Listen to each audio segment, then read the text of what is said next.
Hello, everybody, and welcome to Musings of Bolas, episode 10. Today, I'm going to be giving my Grand Prix Las Vegas tournament report. Before I dive in, though, I do want to let you guys know that if you want to have access to every single episode of Musings of Bolas, be sure to check out the channel's Patreon, patreon.com/NicolaiBolas. It is a place where you, the viewer, can give back to my content and help me continue to make videos for you on a consistent basis, and it really does help me out a ton. There's tons of different levels. You can cancel anytime you want, and it does give you access to bonus content each and every week and other exclusive rewards. So head on over to patreon.com/NicolaiBolas. There will be a link in the description down below and also in the pinned comment. But this is going to be the month's free episode. There is going to be one free episode of the show per month available to all viewers, and then the rest of them are just available to patrons. But this is a big one. It is my Grand Prix Las Vegas tournament report. And first of all, how did I do? Here are the final standings. I came in at 128th place, which is pretty cool.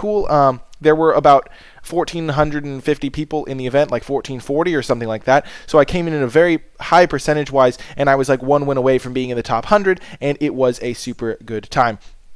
I'll briefly give you a little bit of a rundown of how my weekend went as well. I arrived in Las Vegas on late on Thursday, got to my hotel. I was sharing it with some guy that I had met on the internet. His name was Neil. He was very nice. We split a hotel room. But I arrived late Thursday night. On Friday morning, I go to the Lords of Limited live recording session in Las Vegas. If you would like to listen to that podcast, I actually have a question in the podcast, so you can hear a little bit of NicolaiBolas in your Lords of Limited podcast if you would like to check that podcast out, the episode where I am in it for a question. But I went to that live recording, met those people, and then I went to the event, and I wanted to practice some Sealed. I had been practicing Modern Horizons Sealed for a long time on Magic Online, but I hadn't actually played in paper.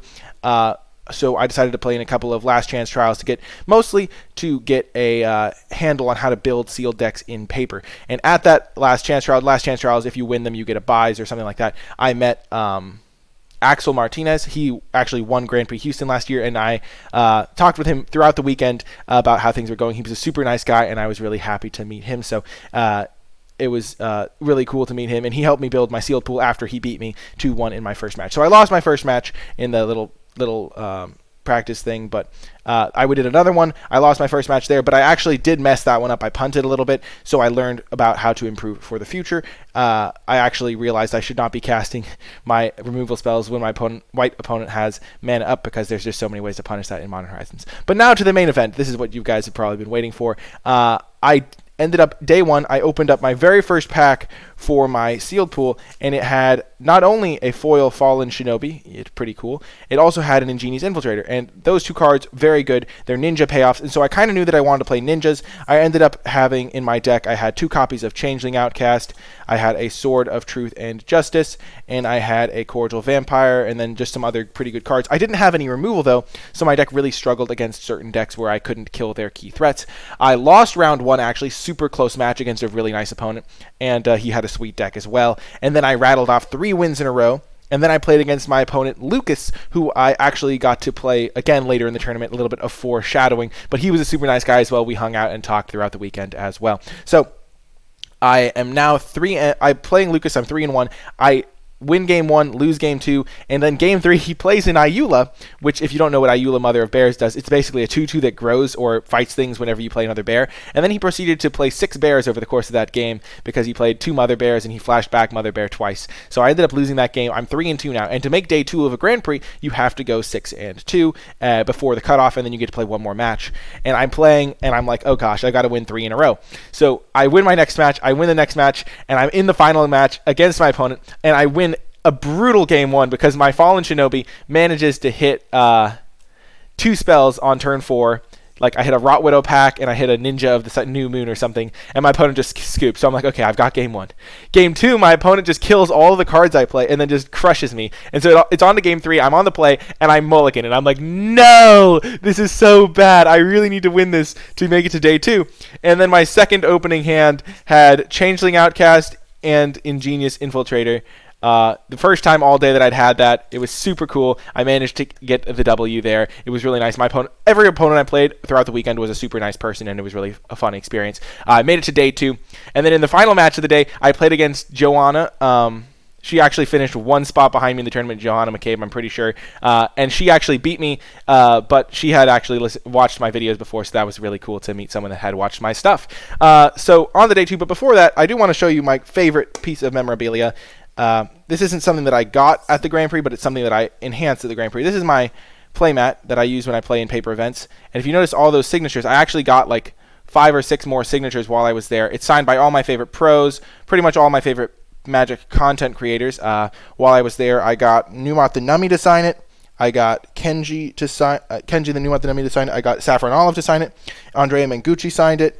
I got Riley Knight to sign it. Gabby Spartz signed it. Pretty much all of my favorite pros signed this playmat. It's super cool, and definitely I always enjoy whipping it out because it's really fun. Ben Stark signed it.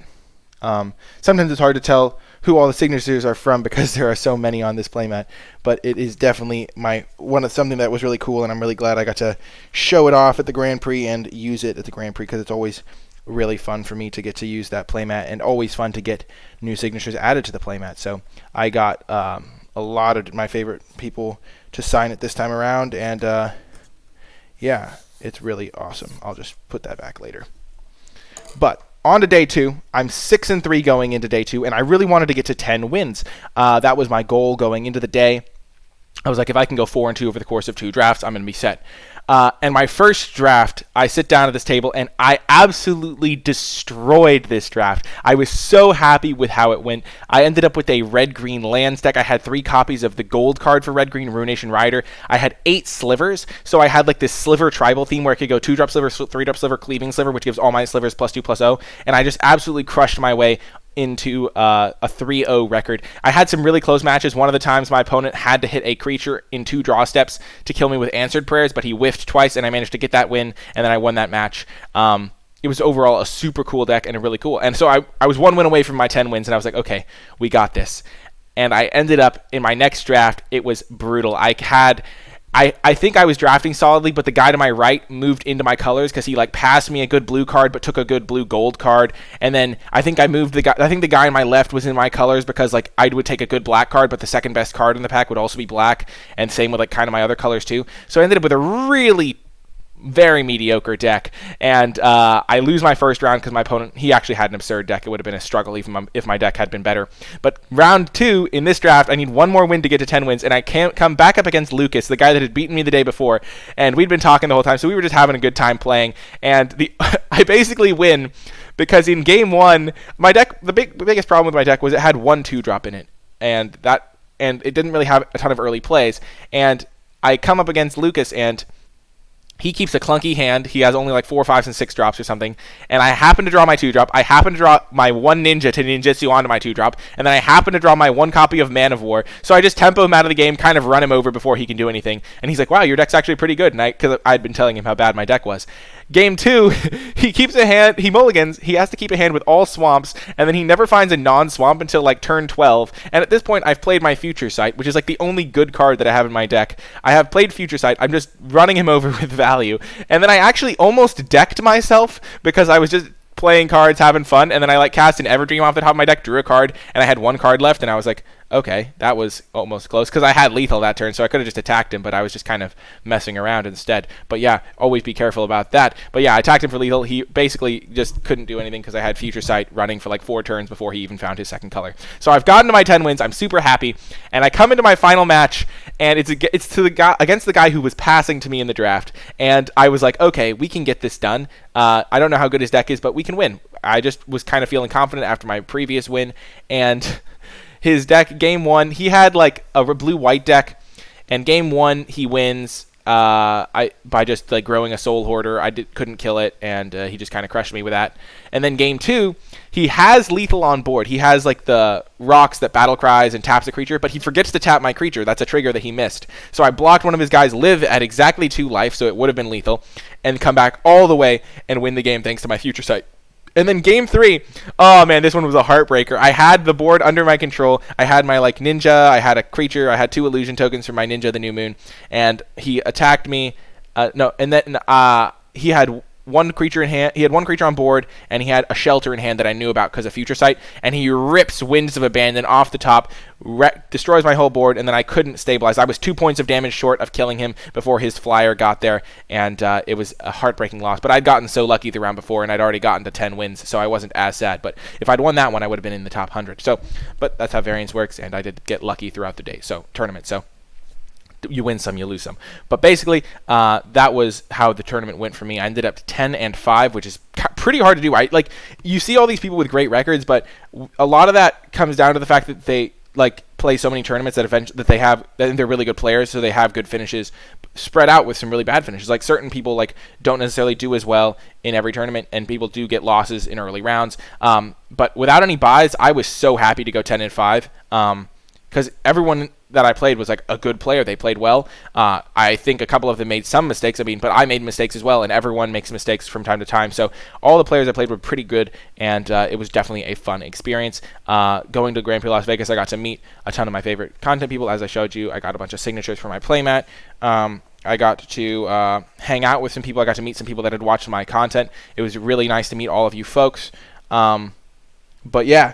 That was how my tournament went, essentially. When I wasn't at the tournament hall, I wasn't really doing much. I basically watched a lot of coverage while I was at the tournament. I would stand near the coverage area and watch the coverage in real life because that's something that really interests me. I would also kind of wander around and meet up with people that I had either played against before or talk with people. It was really funny because day one I lost to 2 people. I lost to Joanna, I lost to Lucas, and I lost to...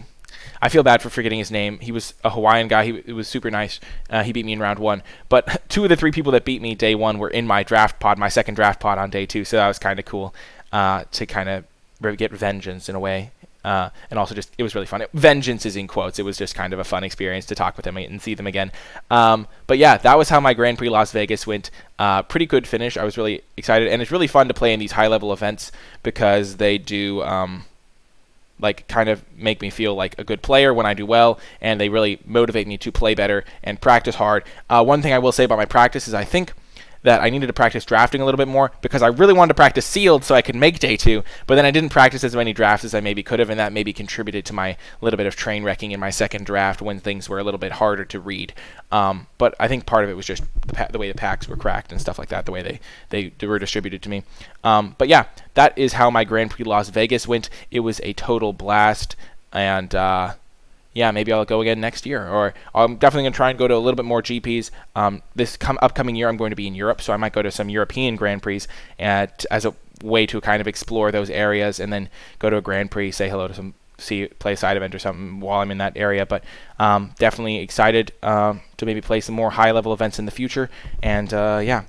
Let me know what you thought of this video. Remember that if you would like to support my content, you can do so over on the Patreon and get access to more behind-the-scenes looks at things. I also talk about things like that don't really have as much to do with Magic, so more like just general topics. But if you would like to get access to more episodes of Musings of Bolas, be sure to check them out on the Patreon. If you support, you get access to all the previous episodes as well. So that is a wonderful thing you can do to support this type of content in the future. That is going to do it. I hope you enjoyed it. Let me know if you have any questions about Grand Prix Vegas. But yeah, I'll talk to you guys next time.